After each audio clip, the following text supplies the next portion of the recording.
Hi there, Sanbonani Mulweni. Welcome to Fix Channel. If you're new here, please subscribe before the end of the video. If returning, thank you for love and support. I appreciate you. Maskandi news, maskandi updates. Ngisenayo iflu ngiyaxolisa ngezwi alikhuphuki. Kunenye video efana nale ende ukuthi kuyona egazi ngisuke ngahleka kakhulu ngiyaxolisa. Ngizoyifaka kodwa ngoba ithe ukuba yinto lena imfishane. Lana ngisichaza ukuthi why ingoma yamthandeni ingakafiki kwimillion idlule ezine-million. Mhlambe ngizozama ukuthi lento izwakale kahle ingabi inhlakanhlaka. Guys, mawuposta la ku YouTube or uploada ngaba music, i-video oyilawa afana nawami ama-video njengoba suke sixoxa. U-YouTube ke wona i-system yabo banokuthi mhlambe u2 days ba-estimate ukuthi i-video yakho ayifike ku-10,000 views. Isibonelo, wakwazi ukwenza lokho, ilapho-ke i-video yakho izoba i-video etrendayo as number 1 ngokwe-system ka-YouTube. Lana kusho ukuthi le ngoma yamthandeni ifika nje kulo hashtag number 1 because awuziphi ukuba kwi-trending list awukuthengi ufaka i-system.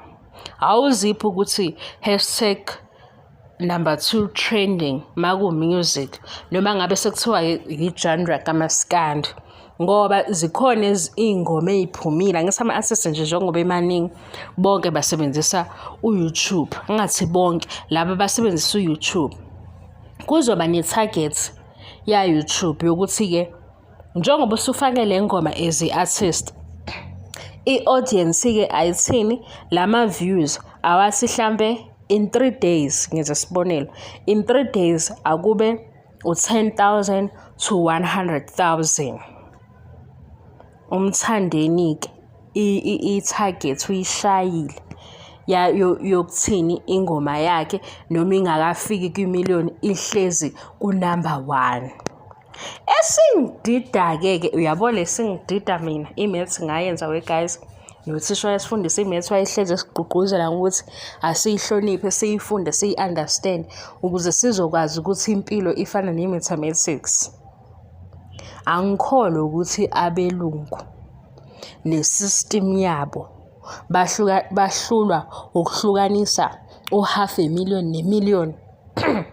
Nayizwa leyo nto ngoba lena-ke ngine-flu guys, ngiyaxolisa, lena esifike ku-million views or over million views ihleli ngenkani ku-number 1 because lena yenze kakhulu. Isimanga-ke sento eyamthandeni isenesonto yashaya le target yaku-YouTube, yingakho iqhwakele ku-number 1. Loya number 1 unikwa i-system yaka-YouTube. Ake sithi nje nawo ama-artist sithatha umaskandi wodwa sikhipha abanye, kodwa manje njengoba nje u-YouTube uthebelele onke ama-artist akhona, ku-impossible ukuthi ngaba nengoma enama-views over 1 million within a week ingahlali ku-number 1 kuze kube mhlawumbe 3 weeks. Iyangidida leyo part guys, kwenzakaleni? Ade kuhloka umthandeni kuthiwa akakwazi ukuthi ngiyaxolisa, kuthiwa akakwazi ukufika kwimillion eyedwa. Liyeza kodwa ngokwe-system ka-YouTube manje u-number 1 udlula iy'ngoma ezine-million ezingawutholanga u-number 1. Zibuza ukuthi why lowa hashtag number 1 or trending number 1 kwi-trending list ufakwe yi-system ngokukhwalifaya ngokwe-target ye-system, kodwa ukhona-ke obreake i-record ngokwama-views. Why engawutholanga u-number 1? Angilwi phela lona owa million views ey'nsukwini ey'ntathu noma eziwu-4 noma kwisonto, okusho ukuthi phela yena ushaye wedlula kwi-target. ngoba la ku-YouTube uyabekelwa ukuthi ividiyo yakho usuyifakile inesikhathi esinganani oyifakile nge-hour njengoba uthola ama-views amangaka bayabala. Why i-500,000 idlule i-1,000,000? Ngathini guys ngesikhathi beqala lo mshikashika wokuthi bandise besabalise leya video yokuthi uMthandeni uthenga ama-views nayikhumbula la ifake khona ijacket e-black. Ngathi mina-ke okay fana uMthandeni ungangamhlonipha ngoba uyi-artist akasiyo umlandeli wakho. Asithathe iy'ntatheli lezi zaka-TV. Ubona ukuthi loya sisi ofunda iy'ndaba engabukela umsebenzi wakhe phansi aqhathanise uMthandeni ne-artist yaphesheya ne-artist edume e-Afrika ethi le ngoma yaMthandeni yenze okudlula lama-artist awu-2 amakhulu. Ulithathephi lolo lwazi lolo? Yinto abayisesha bayi-verify. Namhlanje siku-YouTube. Abelungu baka-YouTube benza lento eyenziwe amasama kuKhuzani. South African Music Awards bangayifaki ingoma ehlukanisa unyaka. Yabo nje leyo nto ngeke ngize ngithule ngayo. Omunye njalo uzothi ngiyadelela. Mina ngayibuza ukuthi ithiwani into enje. Ayisabingeleli ndawo. Ngathi mina abalandeli laba abathi bame ngeqiniso kanti bona benze njani? Basuke basitshela ukuthi phela kuKhozi FM guys bavota ngo-5,000 i-minimum. Kusho ubaba kaGeli ohujwa ama-message amaningi kucela ukuthi njalo akasende imali kaGeli ekupheleni kwenyanga. Kusho umuntu one-monthly salary athi yena uvota ngo-5,000 i-minimum. Ngivele ngithi mina yazi baqinisile uma bethi thina siyizinyoni ngoba phela umuntu osuke umbona eyisithuphethe ukuthi engakholwa leyo nto. Ukuthi wena ungabe ne-monthly salary uthi maximum yokuvota uvotela i-song of the year u-20,000 uthatha pho 20,000 njengoba manje kubanga ukuthi wegazi kuyabanga ukuthi kukhulunywa ngokudelelana ngise ngapha bathi amadixa ngale bathi thina sizizinyoni. Mina nje mangikubuka i-profile pic yakho ngibone futhi ukuthi awusiyo somabhizinisi, ngibone futhi ukuthi wena une-energy yokugijima kuma-video awu-20 uzodefend uKhuzani. Akusiyo i-mentality yasomabhizinisi lowo ono-extra 20,000. Akusiyo futhi i-mentality yasomabhizinisi ongaba no-extra 20,000 for ukuvota engayi kwiqhawe lakhe ethi yini oyenzayo enye ngikuxhase ngalo 20,000. Athathe 20,000 ayovota because uKhozi FM luzomemezela i-song of the year. Aqambeni amanga kodwa awuthi ufake iy'payisi ezingcono ukuze kuzozwakala. Athi umuntu thina i-minimum ukuvota 5,000 kusho umlandeli. Hawu, azomunye i-maximum u-20,000 phela yazi ama-business proposal ngabe siba-submit-a kubona osomabhizinisi labo. Babathi sapho 20,000 ngoDisemba.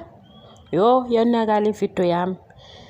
Ngoka-YouTube obuza ukuthi kwenzeka kanjani ukuthi uMthandeni abe ku-number 1 uyishayile i-target ebifunwa u-YouTube ngey'ngoma lezi.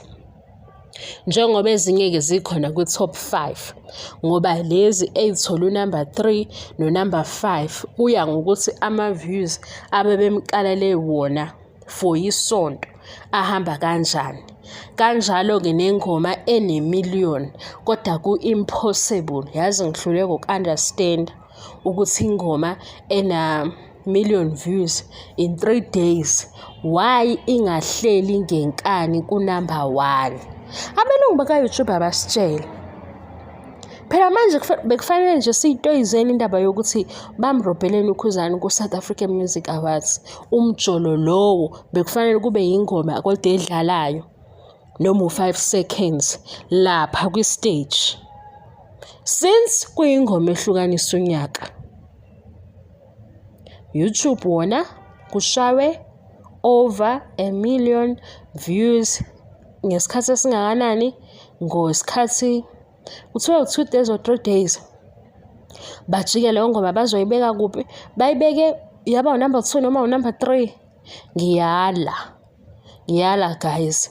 Bamnikelani uMthandeni u-number 1 uKhuzani bemncishe bemnika u-number 2 uKhuzani. Ngiyaxolisa. Ukhuzani kufanele ngabe uhleli ngenkani. Ngicela ukuthi mina-ke ngiyavolontiya.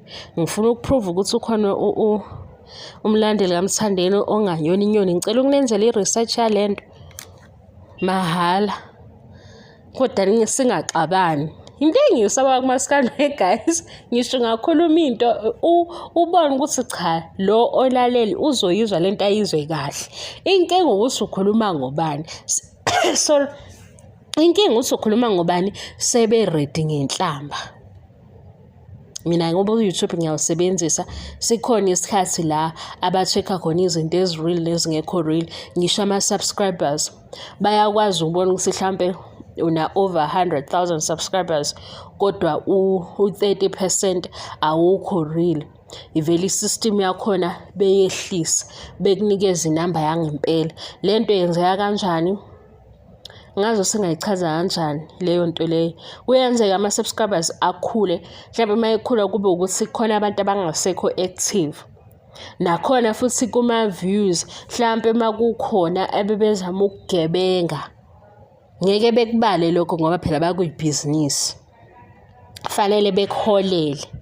Manje angiboni yikho ngihlezi ngiyibuza namanje ukuthi uyi-artist litholani ngalawo ma-views ayi-fake, ngoba phela uze ku-YouTube uzodayisa.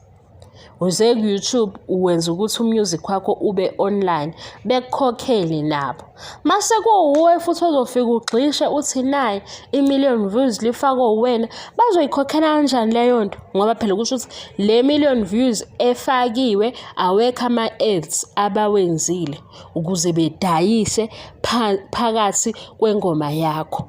Ngoba lento ihamba nokuthi uYouTube usebenza kanjani. uYouTube usebenza nama-ads. Yingakho bengithi lapha kwingoma zaMthandeni maniyibuka kube khona i-ad, ungasho ukuthi skip, iyeke iphele. Uma isiphelile leyo app usungaskipha i-ad, sorry, isiphelile i-ad usuyaskipha ukuze kube naleyo share. So mawufika uthi gqi 1 million views ngokwakho, uYouTube uzokunika malini? Ngoba phela bekho labantu ababukile osekudayiseka-ke manje. Ngoba ukubuka kwalabantu kunalezi zinto uYouTube oyibalayo ukuze uzokukhokhela njengomuntu o-uploade umsebenzi wakho kubona. Ufaka umsebenzi wakho wena, usebenze kanzima, phinde kube uwe futhi othi qhu imali ethile uyozipha lama-views. So ukhokhela ubanike ngasiphi isizathu? Ukuze uzotrenda ukuthi-ke uyashaya. Yikho ngimzwisisa lo, ngoba ngiyamlalela uma ekhuluma.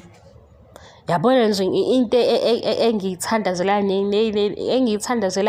nengibamba umoya ngayo ukuthi lento aseyiyo manje engaphinde ibuyele emuva. Ukuze kulabo abafuna ukusikhumbuza ukuthi wayedelela wayenjani, mina ngithi buka nakho umlando lo, ukuthi ukudelela-ke ungaziwa ngakho kodwa ushintshe. Futhi into yokudelela wegazi yazi yalungiseka. Ilungiseka njengokuthi mhlawumbe ngempela kungenzeka, angifuni ukuniphikisa kulezo nkulumo zeni ezi-negative, kodwa mina ngisibuka ushintsho kulo muntu wethu ukuthi nokukhula mhlawumbe kuya-require ukuthi shintshe i-character. Ngoba usungena ema-ofisini athini, usukhuluma nobani, siyakubona lokho kuyena. Manje khona abasafuna ukusikhumbuza kudala ukuthi hey kudala besingamthandi ngoba ubenje, thatha lento aseyiyo manje. Kodwa-ke guys, leyo song of the year ngathi-ke ngazama ukusho noma kathathu ukuthi-ke agqugquzele abanye, ngoba njengoba mina ngithanda ukuthi ehlukanise unyaka, khona abazovele bethi hawu iqhawe lethu akasho lutho ngonyaka nathi siyithulele. Noma nami ngingomunye ukuthi mina ngithanda i-direction ye-artist. Why? I-artist iyazi kahle lapha edla khona nalapha engadli khona. Lokho kusiza ngani? Kusiza ukuthi i-artist sazi ukuthi simsupport-a kuphi ngeqiniso, kuyinto azobhenefitha kuyona. Hhayi lokuthi uhambe ube famous, udume ukwazi ukuthile 10 years later nangumuntu useyakhala, sekunzima ukuthi sikholwe yonke lento. Sengisho kuma-artist amanye ngeke ngawabona. uthi manje eseza nestory asisazi ukuthi uyo wahluleka ukuphatha imali noma le mali akaze anikwe yona noma nje vele ubevele robwa, uyabona. Kanti lona ofike nenkani esho ukuthi lana kwenzeka ukuthi nokuthi lokho angihambisani nakho, ngihambisana nalokho. Abantu uma bengisupporta la ngisizakala la, ilula lento. Ngoba phela bakhona babona ukuthi ama-assist makhulu befike ngokuthi bazobasebenzisa. Uthola omunye ukuthi naye i-brand kuthiwe yakhe kanti akuyona yakhe. Sithenga izinto kanti sicebisa loya mlungu. Loya mlungu eceleni mase efika kuye akasamniki ishare e-right. Kuyahamba ngesikhathi thina besazi ukuthi into ya-SK le, kanti u-SK ubebekiwe nje as a face. Izinto esizaziyo lezo. Manje yikho mangithi mina mangiqhathanisa izinkulumo ngiyizwa kakhulu eyangapha. Ilokho abantu abangeke bekuqonde masithi mhlambe uyinsizwa, iyazwala into eshoyo ngoba le industry abakuyo asiqali ngabo indaba zakhona.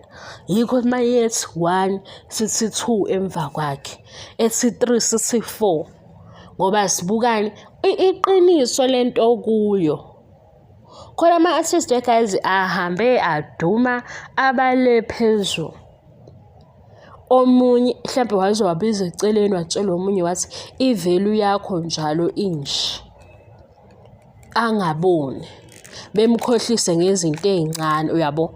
Uthola ukuthi omunye mhlawumbe kuyoze kube nayo izimpahla zokugqoka. Thina sazi ukuthi nje sithenga lama t-shirts ngoba u-SK, kanti u-SK uthola 2%. Singakwazi lokho ngoba u-SK akakhulumi kithi esho ukuthi ngisebenzisana nobani kanje, kodwa mina ngisizakala la. Thina sazi u-SK angithi phela u-SK uhamba edumisa ukuthi uye.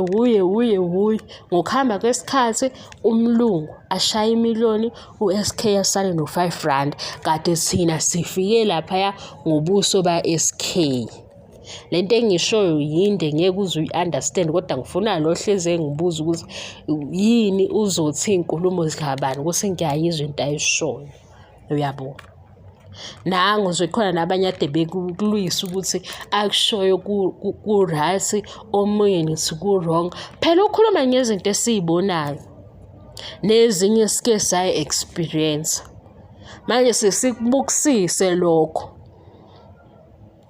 Nakho nje okunye okungixakayo ngobhuti wethu mayekhuluma ngendaba yama-gender, kodwa ebenomcimbi nomkhulu ofaka kona wonke ama-gender. Bye guys, bye.